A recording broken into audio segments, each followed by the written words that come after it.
Shalom saudaraku, berjumpa kembali bersama dengan saya Pendeta Jakob Setio dalam program Sapa Jemaat di Rumah. Mari kita masuk dalam hadirat Tuhan, kita berdoa mohon penyertaan dan berkat Allah dicurahkan atas kita. Bapa, kami menyerahkan waktu renungan firman Tuhan kali ini ke dalam tangan kasih-Mu. Mohon hikmat-Mu, mohon pencerahan daripadamu. Biarlah kami mengerti akan kehendak-Mu, supaya sepanjang hari ini menjadi hari yang diberkati, di mana kami boleh hidup seturut dengan kehendak-Mu. Berfirmanlah Tuhan, kami siap diberkati. Di dalam nama Yesus kami berdoa dan bersyukur kepadamu. Haleluya, amin. Saudaraku, firman Tuhan kali ini terambil dari Hakim-Hakim 3 ayat yang keempat. Hakim-Hakim 3 ayat yang keempat berkata, mereka itu ada di sana supaya ia mencobai orang Israel dengan perantaraan mereka untuk mengetahui apakah mereka mendengarkan perintah yang diberikan Tuhan kepada nenek moyang mereka dengan perantaraan Musa. Saudaraku, pernahkah Anda bertanya, mengapa Tuhan sepertinya membiarkan orang-orang yang menyakiti kita, orang-orang yang menindas kita, atau orang-orang yang sengaja mencari masalah dengan kita, itu tetap ada dan tinggal di dekat kita? Padahal mungkin kita sudah berdoa dengan serius agar orang-orang itu dijauhkan dari kehidupan kita, tapi masih saja mereka nongol dalam kehidupan kita. Bahkan jumlahnya makin hari kok makin banyak, yang membuat kita kadangkala merasa stres, tertekan, dan lain sebagainya. Atau kita juga mungkin sedang bertanya-tanya, kenapa sih Tuhan membiarkan kami mengalami masalah yang gak ada habisnya? Belum masalah selesai yang satu, muncul masalah yang lain. Yang ini belum selesai, nongol masalah yang lebih hebat, lebih besar. Sepertinya kita ini sudah jatuh tertimpa tangga pula. Kita mungkin berpikir, kejem amat sih Tuhan membiarkan kita seperti ini. Kok tega? Bukankah kita ini anak-anak Allah? Kenapa Tuhan biarkan kita ngalami masalah yang gak ada habis-habisnya? Saudaraku, kalau kita hari-hari ini sedang ada dalam situasi yang demikian, maka saya mengajak kita untuk belajar kepada firman Tuhan yang baru saja kita baca. Ketika bangsa Israel menduduki tanah Kanaan, di mana di sana ada orang-orang Filistin, ada orang-orang Sidon, orang-orang Hewi, orang Feris, dan lain sebagainya, tentu mereka berharap Tuhan menolong mereka agar orang-orang itu dimusnahkan dari Kanaan, supaya orang Israel dengan leluasa membangun negerinya sendiri, beranak pinak, dan kemudian menjadi besar, berkembang, dan menguasai dunia. Bukankah Tuhan sendiri yang berfirman bahwa oleh mereka semua bangsa di muka bumi akan diberkati? Pertanyaannya adalah, mengapa Tuhan membiarkan orang-orang itu masih ada di sana? Bahkan di ayat yang ketiga dikatakan bahwa masih ada 5 raja kota orang Filistin yang menduduki tanah Kanaan. Dengan kata lain, mereka orang-orang Israel masih harus berhadapan dengan penguasa-penguasa yang ada di kota-kota Kanaan.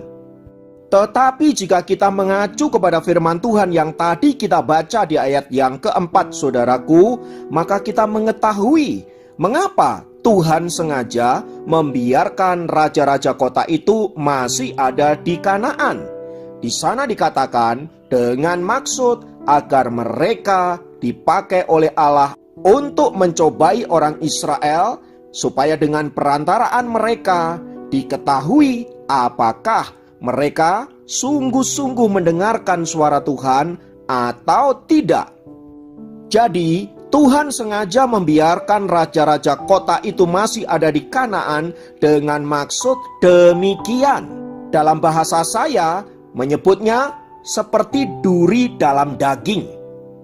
Nah, rupanya Tuhan memang membiarkan semua itu terjadi supaya Tuhan mengetahui orang Israel ini hatinya murni nggak sih? Mereka tuh mau taat sama Tuhan karena takut atau karena memang mereka mengasihi Tuhan. Jadi untuk mengetahui motivasi apakah mereka mengasihi Tuhan atau tidak, Tuhan sengaja tuh taruh duri dalam daging mereka. Ada 5 loh raja-raja kota orang Filistin yang masih ada di Kanaan. Itu artinya orang Israel tidak akan pernah bisa tinggal tenang. Mereka harus terus-menerus hidup berjaga-jaga bila sewaktu-waktu raja-raja kota itu akan menyerang mereka. Dengan begitu mereka akan terus mengandalkan Tuhan. Dan dengan begitu hati mereka melekat kepada Allah. Jadi saudaraku, apa yang terjadi dalam kehidupan bangsa Israel yang seolah-olah Allah tidak mau campur tangan untuk membinasakan semua orang-orang Kanaan itu ternyata punya maksud yang baik.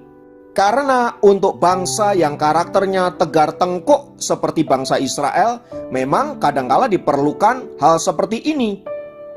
Hidup mereka dibuat tertekan, hidup mereka dibuat ada dalam ketakutan, kecemasan, dan lain sebagainya. Dengan begitu, mereka bergantung sama Tuhan. Pertanyaannya adalah, bagaimana dengan hidup kita?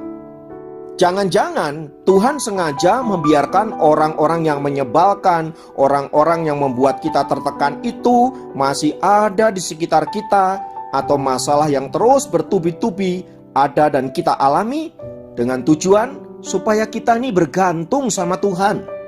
Sebab pada dasarnya kita ini orang mudah terlena dengan keadaan.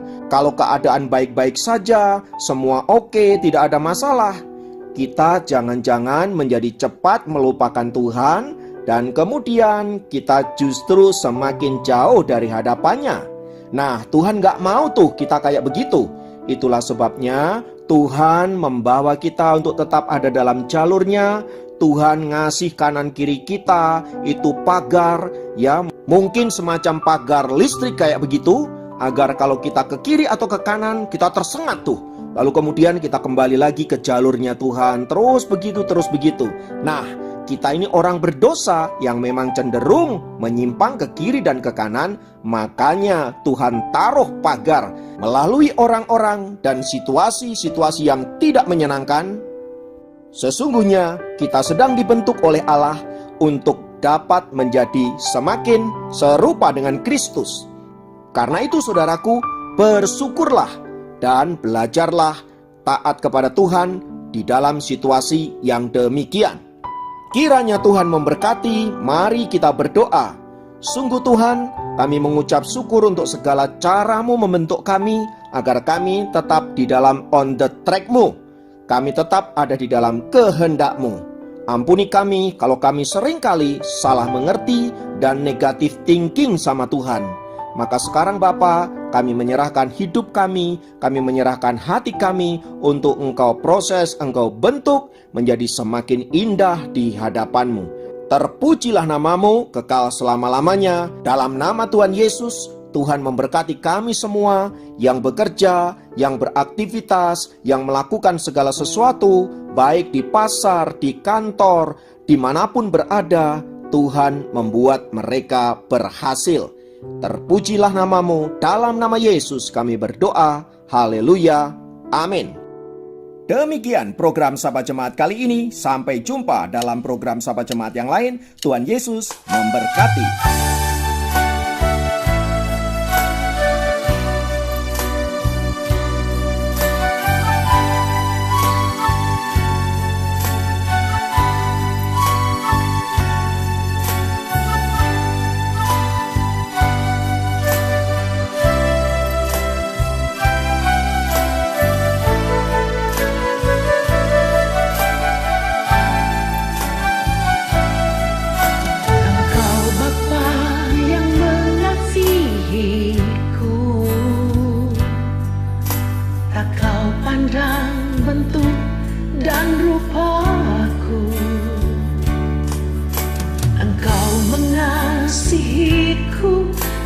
Sepenuh hati, tak pernah sama seperti dunia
yang